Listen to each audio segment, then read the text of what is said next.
welcome back. It's my hope that you are fine. I hope you are staying at home to be safe. In today's video we are going to learn, or we are going to do some health education, and I will be addressing ladies on this case. Before then, that one reminds me that I have a notification shout out, and this goes to Mary M. Mombi. Thank you very much for your continued support. We still have others like Anjabu Ilongo, we have Eric, we have Francis, we have Blessing. Thank you very much, I appreciate, and let's continue doing the same. In today's session, we are learning about vaginal discharge. So many ladies out there are always worried when they hear or when they say they have a vaginal discharge, because they don't know when the discharge is normal and when they have an infection. So vaginal discharge is more often a normal and a regular occurrence in many ladies. However, there are certain types of vaginal discharge that indicate that you have an infection.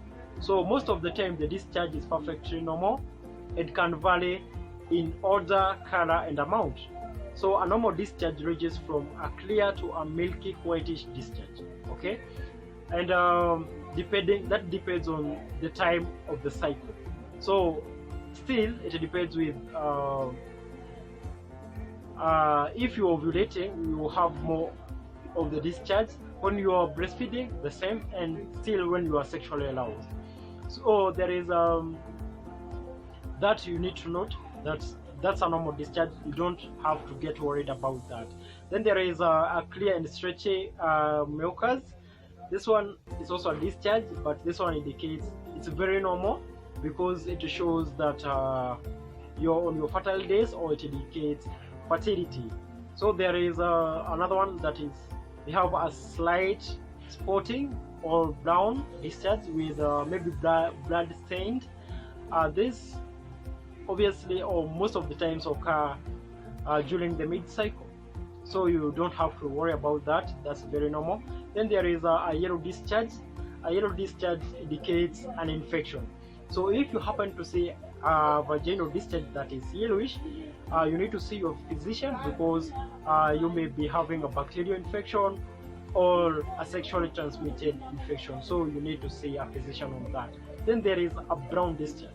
A brown discharge at times indicates irregular cycles, but when it persists or occurs more oftenly or in many times, you have to see a physician, because it could be cervical cancer or uterine cancer. So you need to check on that. Okay. Then there is a green discharge. A green discharge always indicates a bacterial infection or a sexually transmitted infection. So if you see a green discharge, you need to see a physician, or you need to see your gynecologist. Okay. Then there is another discharge that happens to come in during pregnancy, and many ladies get worried about this. When you see in pregnancy, you most of the times have thick mucus. So if you see the mucus is blood stained, you don't have to worry, because that's very normal. That's what we call show, and that's very normal, so you don't have to worry about that.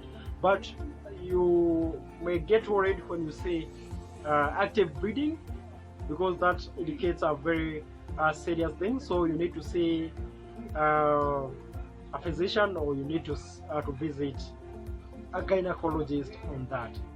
So the last bit of the session, I would want to mention one thing about you ladies. You have to check on your hygiene. Obviously, you need to check on how you're keeping your areas or your reproductive organs. Okay. You all know how you do the wiping. It's from front to back and not from back to front, because you may end up bringing contents from the back to the front part, and that you may end up getting an infection. The other thing is about douching. Douching means that you're getting inside the vagina to clean it. You don't have to do that.